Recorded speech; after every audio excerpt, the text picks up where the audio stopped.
Okay, first off, look at how cute Ogerpon is sleeping over there on the floor. But welcome back though. Today I have some more Explosion Team matches to showcase today. Also, if you haven't already, consider clicking the subscribe button down below. In fact, fun fact, if you're on desktop, I don't know about mobile, but anytime you say the word subscribe, the actual subscribe button below lights up if you aren't already subscribed, which is really cool. But with that out of the way though, let's get on to the matches. For our first match, we are up against Jess, who is using a Gastrodon, which is kind of scary, as well as an Ursaluna. A lot of their team is kind of resistant or immune almost to explosions, so that's going to be kind of scary. There's also, of course, the Terra Normal Multi-Scale Dragonite as an option, but they lead with Rillaboom and, what is that, Gastrodon. As expected, the two worst Pokemon. One resists and the other is immune to explosions. Grassy Surge gets set up by the Rillaboom, so that means they now have priority with Grassy Glide. We don't have that because we don't have Grassy Glide and Ogerpon. Instead, I'll have Golem use Protect here to stay safe. Meanwhile, to try and get rid of that ground type, we'll have Ogerpon use Woodhammer on it. So Protect from Golem goes off, and... okay, I guess he thought the exact same thing. His Gastrodon also protects. So, depending on what this Rillaboom does, it uses Grassy Glide into our Golem. That's perfect then. So, essentially a nothing turn, but that still means something for us, because it does mean that Rillaboom can't Fake Out anymore. I was worried that he would maybe Fake Out my Ogerpon here.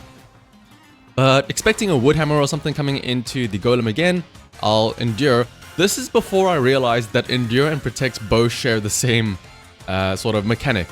So he still gets a Grassy Glide through, but thankfully though, we do resist. It is super effective, but we resist it. Woodhammer goes first, or next, and takes out the Ogerpon in one shot. Unfortunately, the damage from Grassy Glide wasn't enough to put Golem into Custard Berry range, so it's sort of, yeah. He has to be below 25% health if we want to get priority moves going. Next up though is Annihilate, which, although it is a ghost type, can still be hit by our explosions. So, knowing that Rillaboom, obviously one, is resistant since it's the grass type, and also likely has Assault Vest, which is what most Rillabooms carry, I Terra my Golem as well, while going for a Follow Me, because Grassy Glide is out in the field. We know that that can KO Golem, so just to redirect the damage. So Terra Electric comes out. This should increase the damage. This should get at least a KO onto the Annihilate. I don't know if it'll KO the Rillaboom though, but Grassy Glide comes out. Because it is a grass type, Ogerpon takes very little damage, so we get our eject button off. And in the back, thankfully, we do have a Pawmot who is going to be able to absorb the damage, so we won't have to worry about hurting our own Pokemon. Now, because that slot had Ogerpon use Follow Me, that does mean Annihilate's Rage Fist also gets redirected into that slot. I think that's how it works. But either way, though, Pawmot takes some damage, but that's fine because we can heal it up with the Volt Absorb as Explosion now goes off. And let's see, it goes up to 129. Not enough to heal it up to full HP. If it healed it up to full, that would have been very nice because Focus Sash would have been re-enabled essentially. Speaking of, I'm pretty sure that Annihilate is on 1 HP from Focus Sash.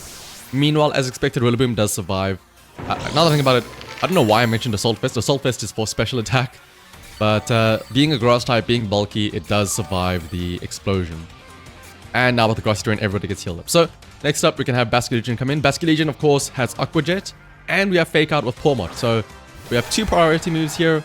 One to deal with the Annihilate, one to deal with the Rillaboom. So we can Aqua Jet Annihilate and Fake Out the Rillaboom. And honestly, Fake Out did some pretty significant damage there. If it weren't for the grassy terrain healing them up, that Fake Out would probably maybe have done enough damage to get a KO on the following turn or something. Maybe. Or on the following turn. If it weren't for the healing, it may have done enough damage to get a KO there. But speaking of though, it does heal up enough for the Pawmot to get back a Focus Sash, so that's always nice. And Dragonite comes out last. Again, this has E-Speed, or Multi-Scale as well, so that's kind of scary. But Basculegion is kind of safe because it doesn't really have anything that could be super effective or good damage against Basculegion once we get rid of Rillaboom, which is pretty easy with another Aqua Jet. Meanwhile, we can Revival Blessing with Pawmot to bring back our Golem. He's going to Terra here, probably Terra Normal Dragonite, right? I don't see what else he would do there, or more damage. But of course, that is only for Extreme Speed, which is not going to hit our Basculegion. But that's probably going to take out our Pawmot. But again, we have max HP because of the grassy terrain. So Focus Sash is back intact. E-speed and that. Oh, it's boosted as well by normal gems. So that's not a choice band. It's good for him though, that I suppose, since he isn't locked into E-speed. But we do survive though. And Grassy Glide goes into Basket Legion. That's perfectly fine. That is why we protected, and Revival Blessing goes off here. This means that we can get back our Golem. Grass disappears from the terrain, which is also very nice. That means Rillaboom no longer has that Grassy Glide. But either way though, I would still go for an attack on... Oh, now we can go for a Lost Respects onto Rillaboom and not have to worry about trying to use a Aqua Jet, which may not get a KO. Even though I think it may have with the Life Orb. He goes first with the E-speed into Pawmot, gets rid of it, but that's fine. Pawmot has done its job. It's faked out, it's done Revival Blessing, that's what all it has to do. Meanwhile, we can go Lost Respects, and that absolutely takes out the Rillaboom. As I mentioned before though, the nice thing about Lost Respects and how it works with this team and Revival Blessing is that even if you revive a Pokemon, the bonus damage from the Pokemon initially fainting still stays there. So in theory, you could get like 200 damage bonus, depending on how many times you Revival Blessing and how many times that Pokemon gets KO'd. But Golem can come back out now, and expecting him to use E-speed again onto the Golem because he currently damaged the Basket Legion. I'll have it use Endure while I break the multi-scale and do a lot of damage with a Wave Crash here. So Endure will of course keep us at 1 HP if need be, and Basket Legion goes first, so no E-speed coming out. Maybe he is attacking Basket Legion here. We take some damage from Recoil and the Life Orb as well. And he uses Outrage. Outrage goes into the Golem and takes us down to 1 HP, which means that now we have Custap Berry. I almost clicked Aqua Jet to get an insta-KO, but then I thought, hang on, I could do something funny here. And I clicked Wave Crash instead. And I probably should have clicked Protect just to be a bit safer. And I go for an Explosion instead with Golem. But of course, I guess in case he did use E-speed, then maybe it was good to have an attacking move with Basket Legion. But either way though, we go first with Custap Berry, but of course he was locked into Outrage. So he wouldn't have to worry about that. And we take out Dragonite as well as our own Basket Legion, but that's fine because we do have our Ogerpon in the back. So we do still have a Pokemon left while he has nothing. So that is a win for us. We may not have had an explosion all the way around, but at least we can finish it off with an explosion. Next up, a battle against Eden with a lot of ghost types, or actually a lot of problem Pokemon. One, there's Pawmot, which may have Volt Absorb. Two, they have quite a few ghost types, which is going to be a bit annoying for a possible Grafaiai normal type explosion. They also have Mimikyu. Despite that though, I'm still going to bring Grafaiai because I feel like it can work.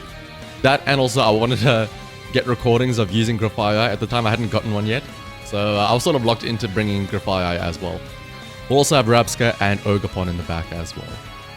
They lead with Dragalge and Dusk Noir though. Dusk Noir is interesting. I've never really seen, actually both of these I haven't really seen used much. Frisk shows off the eject button and Custap Berry. I don't know if he's gonna like figure out what I'm trying to do off of just that. Either way though, we can go for a Follow Me as well as an Explosion. Probably a Terror because Dragalge being a dragon type will resist, so maybe that extra bit of oomph can help out. Follow Me of course just because I don't know what they're about to do here, so just to keep our Golem safe to guarantee that we get off this explosion, because if it does go off, I'm pretty sure we will get a double KO. So Ogerpon goes first with Follow Me, and let's see, Sludge Bomb. Ooh, Sludge Bomb into the Ogerpon. Very dangerous. But that's fine though, because we do get to eject out, so before it takes too much damage from the explosion as well, we can get in our Rabsca. We will with Telepathy will also not take any damage. And also this sets us up for Revival Blessings or Trick Room if we need it on the following turn. Explosion goes off, doesn't do any damage to Rabsca, and let's see. Takes out Dragalge, and Dusk Noir has Sash, that lives on 1 HP. Hopefully it doesn't do anything too dangerous now that it's still alive though. Oh, interesting. He sets up a Trick Room himself. So, I mean, that helps out for our Rabsca. We need that anyway. But depending on what his next Pokemon is, though, that might be kind of scary for us. This also means that if... I mean, in theory, I can have Grafaiai use Copycat and then try and cancel out the Trick Room instantly. But I think this will still be fine because... Oh, well, actually, never mind. Mimikyu comes out. This means I absolutely can't go for an Explosion, even if I did have that be the last move. So instead, we can go for a Revival Blessing. So instead we can go Revival Blessing with Rabsca, and Grafaiai can just go for some regular old damage with a knockoff onto the Dusk Noir. So Rabsca goes first thanks to Trick Room, and we get off a Revival Blessing to bring back our freshly exploded Golem. Leopard Berry, of course, restoring 1 PP so we can revive again if we need to. Pain Split from Dust Noir. Ooh, interesting. That actually is kind of dangerous. Heals up Dust Noir, obviously, and Mimic from Mimikyu coming out means that it learns Revival Blessing. I'm going to use my own strat against me. Knockoff does take out Dusk Noir, though. But there's a very real chance he also gets a Revival Blessing here. As his next Pokemon is Pawmot. He really could go for double Revival Blessing here. Pawmot can also have it as well. I click Revival Blessing here again because I'm expecting him to somehow KO me. In hindsight, I don't have any Pokemon KO'd right now. But for some reason, I was thinking, oh, he's gonna... In fact, because of Quick Claw here with Pawmot, he probably could insta-KO me. And maybe then revive... Like, if he goes first and uses Close Combat onto Grafaiai, I can quickly revive it. But he goes Terra Electric though, so maybe not a Close Combat coming out just yet.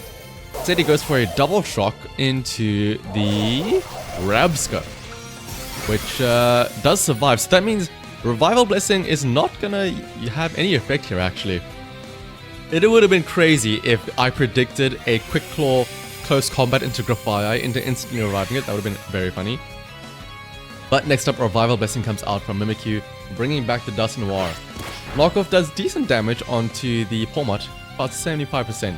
But with our Revival Blessings used up and no Pokemon to bring back, we can just go for a Struggle Bug. That'll break the Disguise in Mimikyu as well and knock off into the Pawmot. And honestly, this Rabsca Struggle Bug did way more damage than I was expecting into that Pawmot. Instantly getting a KO, but that's fine though, because that just means that knockoff gets redirected into Mimikyu. Play Rough though does take out our Rabsca. That's fine because Rabsca doesn't have any PP left. It's used Struggle Bug to get rid of the Disguise. It's done its job, so Grafaiai can knock off and almost take out the Mimikyu, which has Focus Band, which is very scary to consider because Focus Band is kind of like Focus Sash, except it has RNG but way more possibility to be annoying. You don't have to be at full health for it to work, and it can proc multiple times. I've seen like clips of people where they hang on with Focus Band like on 1 HP like 2-3 times in a row. But like at the start of the match, we have Dusk Noir as well as Ogerpon coming back out. The thing is now, the fact that he frisks the Choice Band on Grafaiai, that is actually kind of scary because now he knows I am locked into knockoff. Here's where I realize Ogerpon might not actually be the best because I want to have Ogerpon be ready for a spiky shield to protect in case I need to go for another explosion. So instead I I switch back out Ogerpon for the Golem. Hopefully it doesn't get KO'd this turn here. It'd be very scary if that does happen. But disable from Dusk Noir onto the Grafaiai is very scary because that means we no longer have an attack.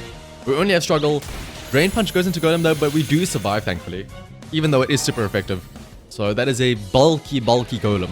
Knockoff being disabled obviously means we can't attack. But Trick Room does expire, which is very important. So we can go for an explosion here with Golem, and Grafaiai has no moves left, but the very fun thing is that Struggle is not a normal type move. It is technically a typeless move. So it can still hit the Mimikyu, which is very funny to see. But Grafaiai, even if Struggle didn't hit, it would have been fine because Explosion from Golem goes off and it takes out everything else in the field.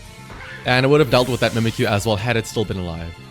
Once again though, with Ogerpon in the back, we still have a Pokemon left over and we finish it off with an Explosion. But again though, hopefully you enjoyed today's matches, and if you did, consider hitting the like and also the subscribe button down below. Until next time though, peace!